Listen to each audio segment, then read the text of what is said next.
Welcome back, everyone. So we're back on the 2012 Dodge Grand Caravan. We're going to do the rear brakes. And if you ever hear a random clunking sound in the back of your car, check to see if it's that, because that's how you die.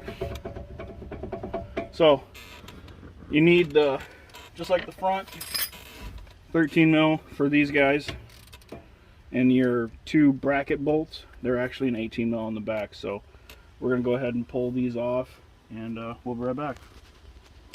Okay, so these calipers are, you twist them in while you're pressing them, and so we use one of these guys.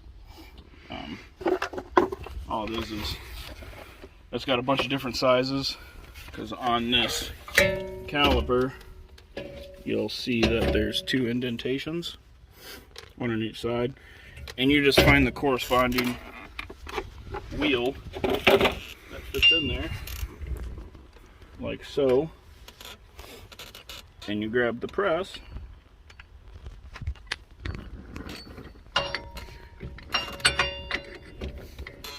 and you get it to line up,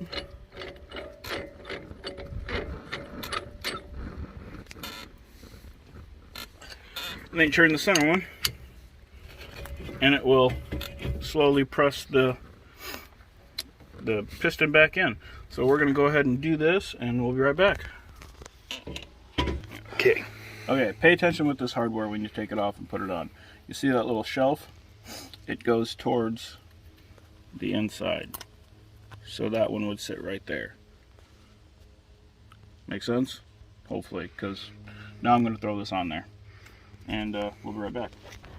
Okay, so now that you got everything put back together, your pin bolts, they are 26 foot-pounds, and your big bolts on the back, we couldn't actually find the right ones for this Caravan, so they're anywhere between 100 and 125 foot-pounds. Couple ugga-duggas, and call it a day. But I'm going to go ahead and finish this side up. When you put these on, make sure and spray the brake rotors off with the brake clean. It gets all the oil residue from machining off of it. But we're going to go ahead and button this side up, do the other side quick, and we're going to call it a day. So, like, subscribe, comment. Deuces, guys.